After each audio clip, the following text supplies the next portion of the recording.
रामकृष्ण हरी. आज आपण सुरू करत आहोत अध्याय 10. आजच्या अध्यायात आपण पाहणार आहोत की वल्लभेश ब्राह्मणास जीवदान. तर आपण अध्यायाला सुरुवात करू. श्री गणेशाय नमः. अलंकापुरी पुण्यभूमी पवित्र तिथे नांदतो ज्ञान राजा सुपात्र तया ठविता महापुण्य राशी. नमस्कार माझा श्री सद्गुरु ज्ञानेश्वरासी. पुंडलिक वरधर विठ्ठल श्री ज्ञानदेव तुकाराम पंढरीनाथ भगवान की जय. माऊली ज्ञानेश्वर महाराज की जय. जगद्गुरु तुकाराम महाराज की जय. सद्गुरु जोग महाराज की जय. अवधूत चिंतनम श्री गुरुदेव दत्त.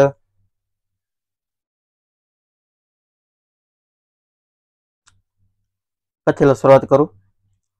तर नामधारक सिद्धयोग्याला म्हणाला, महाराज श्रीपाद यती सूक्ष्म रूपाने कुरवपुरातच राहिले असे आपण सांगितले, मग त्यांचे अर्थ दत्तात्रयांचे पुढील अवतार कसे झाले?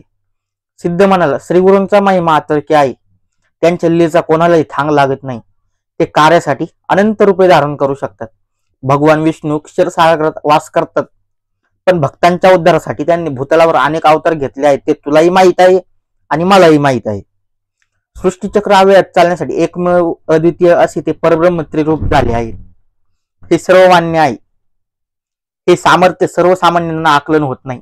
म्हणून श्रीपाद यती हे कुरवपुरातच अव्यक्त होऊन राहिले. तरी त्यांनी कालपरत्वे योग बलाने विविध अवतार घेतले हे समजून घे. गुरुभक्ती कधीही व्यर्थ ठरत नाही. जो अत्यंत आपुलकीने श्रीगुरूची सेवा भक्ती करतो, त्याच्यावर दृढ विश्वास ठेवतो, त्या भक्ताला ते अहोरात्र जपतात, त्याची काळजी घेतात. याविषयीची एक कथा सांगतो, म्हणजे श्रीगुरूंची वत्सलता ते कार्यासाठी कसे प्रकट होतात याची खात्री पटेल. तर वल्लभेश नावाचा एक कश्यप गोत्री ब्राह्मण होता. तो सुशील व सदाचारी होता. व्यापार धंदा करायचा. तो श्रीपादांची भक्ती करायचा. त्यांच्या दर्शनासाठी प्रत्येक वर्षी कुरवपुरास यायचा. एकदा तो व्यापारासाठी निघाला. या खेपेस चांगला नफा झाला तर गुरुस्थानी 1000 ब्राह्मणांना भोजन द्यायचे असं त्याने मनोमन संकल्प केला. मार्गामध्ये तो श्रीपादांचेच ध्यान करत होता. श्रीगुरूंच्या कृपेने त्याच्या मालाची गावोगावी उत्तम विक्री झाली. त्याला अपेक्षेपेक्षा जास्त नफा मिळाला. ती द्रव्य राशी घेऊन तो कुरवपुरास निघाला. काही चोरांनी त्याला लुटण्याचे ठरविले. आम्ही श्रीपादांच्या दर्शनासाठी कुरवपुरास जात आहोत असं सांगून तेही त्याच्या बरोबर चालू लागले. रात्रीच्या सुमारास निर्जन स्थान पाहून त्यांनी त्या ब्राह्मणाचा वध केला आणि त्याचे सर्व द्रव्य घेतले. त्याच क्षणी श्रीगुरु श्रीपाद श्रीवल्लभ हे धिप्पाड देह धारण करून त्यांच्या सन्मुख प्रगट झाले. रुद्राक्षधारी, भस्मधारी, जटाधारी आणि तीक्ष्ण त्रिशूळधारी अशा त्या साधूचे डोळे संतापाने आग ओकत होते. ते भयंकर उग्र रूप पाहून तस्कर भयभीत झाले. श्रीगुरूंनी आपल्या त्रिशूळाने त्यांना क्षणार्धात ठार केले. एक तस्कर गयावाया करीत त्यांच्या चरणी लोटला. तो म्हणाला, मला मारू नका, मी निरापराधी आहे.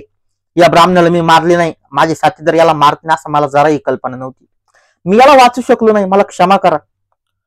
सर्व साक्षी श्रीगुरूंनी त्याचे अंतःकरण जाणले. त्याला क्षमा केली. त्याच्या हाती थोडी विभूती देऊन म्हणाले, ही विभूती त्या ब्राह्मणावर टाक. तस्कराने ब्राह्मणाची मान धडाला लावली आणि ती विभूती तेथे प्रोक्षण केली. तर काय आश्चर्य, तो गुरुभक्त ब्राह्मण तात्काळ उठून बसला. श्रीपाद येथे एकदम आश्चर्य अदृश्य झाले. जिवंत झालेला वल्लभेश ब्राह्मण त्या तस्कराला विचारू लागला, तू मला का धरले आहेस? या सर्वांना कोणी मारले?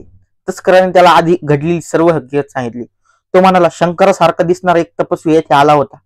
या तस्कराने तुला ठार करून तुझे धन चोरले, म्हणून त्याने त्यांना मारले, तुला जिवंत केले. तो येथेच उभा होता, आता कुठे गेला काही कळलेच नाही. तुझी भक्ती थोर म्हणूनच तो तुझ्या रक्षणासाठी धावला. त्या ऐकताच ब्राह्मणाला मोठे आश्चर्य वाटले. भक्तवत्सल हे ब्रीद मिळवणाऱ्या गुरूंनीच हे काम केले आहे. भक्ता राखे पायापाशी दुर्जनाशी संवारी असे हे ब्रीद मिळवणाऱ्या श्रीगुरु श्रीपादांनीच हे काम केलेले आहे. या श्रद्धेने त्याचे डोळे भरून आले. आपले धन घेऊन तो कुरवपुरास गेला. श्री गुरु पादुकांची भावभक्तीने पूजा केली.